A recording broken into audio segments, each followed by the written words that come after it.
Let's get this thing started. All right. Right. Yo, everybody. It's Robin and Clifton. Real What's Talk up? Reviews. We are doing our very first episode. Today we're gonna be talking about fatherhood. Clifton, what's good, man? Hey, nothing much, man. We got a lot of news to talk about real quick. But I want Robin to take the floor real quick about on some of the subjects that we've been collecting throughout the whole week. And yeah, man, I just want to I'm gonna let Robin start off real quick on this. Yeah, appreciate it, Clifton, man. Yo, everybody, like me and Clifton, we were talking a few days ago, and we're like, okay, what would be a first good topic to chop things up with? And we were like, you know what, Dwayne Wade and how he's going about his son situation. That's something that was close and dear to me and Clifton's hearts because both of us are from Miami, raised over there, and we're diehard Miami Heat fans, and we were Dwayne Wade fans. But me and Clifton, we both feel that Dwayne Wade could have handled the situation a little bit better. And, we're concerned right now about masculinity and the direction that it's going because, honestly, we feel like maybe Dwayne Wade doesn't necessarily like the direction his son is going. And what I feel personally, like my perspective is masculinity and father, they coincide with each other. And when masculinity gets tarnished or diminished, fatherhood effectiveness dwindles with cracks of inconsistency. How, you have, right now we're at a crisis in this world where women feel like they can tell men what a man is, but they're not men themselves. They're just women. You know what I mean? Like, only a man can tell another man what it takes to be a man. And one thing that I'm trying to figure out is why does Hollywood feel that they're the standards for the whole world? The moment Dwayne Wade stepped foot in Hollywood, it's just a whole different person. When he was in Miami, he never heard anything like this. Like, it's really crazy to me because I don't agree with their standard. I don't agree with their foundation. You know what? If people want to be gay, whatever, I'll show them respect. But at the end of the day, I'll never agree with the lifestyle, and I will not be ashamed or scared to tell the truth. Period. Go ahead, Clifton. You can go ahead and chime in on this if you want to and say what your thoughts are. So yeah, that's something I do agree with Robin. Everything he said, none of us, honestly, I really don't care if you're gay. It's the same thing how some people who are not racist or being white, they really don't care if you're black or or Latino or anything like that. It just, the fact is, when you're gay and everything, cool, just live your best life, okay? At the end of the day, but when you're trying to influence little kids at a young age, at a serious young age, that's an issue that I don't like. Now, lately, I already said it before that they influence kids at a super young age, in movies and games and TV shows. They're doing a lot of influence that's unnecessary, and they're trying to do the big bucks Hollywood. They're trying to promote these type of stuff. You see Marvel's trying to promote these internals with all this crazy stuff. They just mentioned that one of the main characters, they're going to have gay characters in the movie Internals. Why do we need to know? None of us didn't care, don't know why, and it's unnecessary. And that's the direction that they want to... Oh, sorry. You was going to say something, Rob? I'm still, Clifton. I'm listening. Go ahead. The thing is, one thing for sure, we don't, like I said, I can't stress this enough. None of us do care if you're gay or not. But the thing is, even people like Little Booty and Swaggy P from the NBA player, he said himself, if you're 18 or 20, even 21, that's his life. Let him live. But he's only 12. He don't even have the right to make those type of decisions. And that's the thing that most parenting needs to stop. Yes, I know kids wants to make a decision in life. Cool, you could be gay all you want, but we don't want you to push to the point where you think that you're a girl.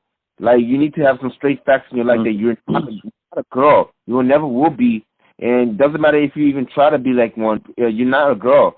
Embrace who you are first for the time being, and then when you don't know, maybe after you hit puberty, you could actually have a decision to call yourself one. But until then, you are who you are, and that's one thing I just don't understand. Yeah, I agree with you, Clifton. Like this shit is just dead, man. Like honestly, I feel like first of all, what Dwayne Wade's doing, it's wrong on multitude of things. My man, you gonna have a 12-year-old tell you who they are and what they want, and they're only 12. I'm just trying to think back how I was when I was 12. I didn't know a damn thing about life, about sex, about things in my body. And Clifton, you're right, man. Like, they are pushing that shit a little too hard in it, and it's affecting the way the kids think. They're like, okay, so who am I? Am I supposed to be gay? Am I straight? Or like, what's going on? And it's too much pressure for a child. And it's like the world knows what they're doing, but they don't care. They don't care. And I would really like to know how Dwayne Wade's ex-wife feels about this situation, how Dwayne Wade's ex-wife feels. Because Gabrielle Union, it doesn't matter what she says. At the end of the day, she is not Dwayne Wade's son's real, biological mother. Like, she's not.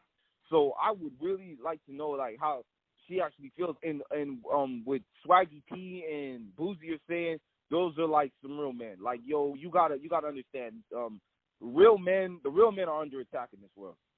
They want to shut our voices out. They did that to Kevin Hart. Like, you remember Clifton? He has a Netflix documentary where he had to apologize to gay people about what he said 10 years ago.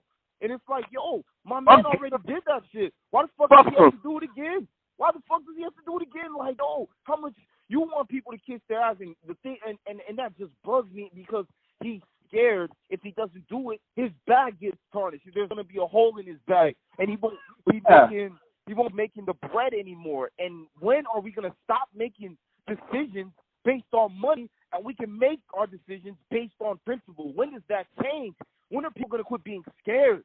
Like, man, stop making these people determine whether you make money or not. If those fans disappear because you don't support the games, you don't support the games. It's whatever. You know what I'm saying? Like, like, you're still going to be successful regardless. Don't be scared about it. Stand for what you stand for. Stand for what you believe in. But quit changing it just to satisfy people for a couple seconds. Like, come on, man. Let's have balls. Men have balls. We're not scared. We stand up for what's right. And you believe it or not, there's some strong women that stand right beside us, kids, and they believe in what we believe in. Yeah, so, man, I've seen this on the Shade Room where you see a lot of people make comments about what they like put up of saying, trying to promote this type of agenda with doing with his so-called daughter. And the women's like, this ain't it. This ain't it. This never be it. If you look at and Clifton, like, it's so deep, man. Like, right now, you got women who feel like they have to look like these celebrities, so they go get plastic surgeries. They got to go get their booties done, their titties done. They got to look like clowns, got to put 2 pounds of makeup on their damn face. Like, come on, man. Like, this is the crisis that we're in right now. And then you got women who feel like if they don't look like that, they might as well kill themselves, or they're ugly, their self-esteem gets shot down because we're not being realistic. We're going by, I feel bad, but this is just the truth. I'm kind of blaming Hollywood for this because Hollywood's out of control. Hollywood is out of control, man. At one point in time, my wife and I were like, yo, you know what, maybe we should move to Cali, maybe one day, because it look nice. You look at TV shows, you look at the cribs, and you're like, yo, Cali, that's where it's at. But then we changed our mind because we were watching growing up hip-hop. We were watching the standards of some of these people. We're like, oh, hell no. Like, Little Romeo's a little fake guy, dog. Like I always used to think Romeo was real, but I was like, oh, I don't want to be around that. I don't want to be around that. Like, this, you got guys with black nail polish. I don't want my daughter to see some guy in black nail polish. Like, what? What is that? It's not even rock stars, but they're promoting this type of shit. Okay. Yeah. Like, this shit is getting out of control, man. The nail polish shit is dead. That's not what a real man is. Like, first, the niggas grew dreads. Okay, never. They're just growing dreads. Some guys believe if they grow dreads, they're going to be stronger than they were when before they had. Oh, yeah, that's they're just following Samson from the Bible. Yeah. Following Samson from the Bible, kids. Yo. I mean, they believe in that. I mean, it's a cultural thing when they growing dreads, but look, the way how they try to portray the dreads in America, how some of these guys are doing it, they're doing a little too much, I think. But that's another story.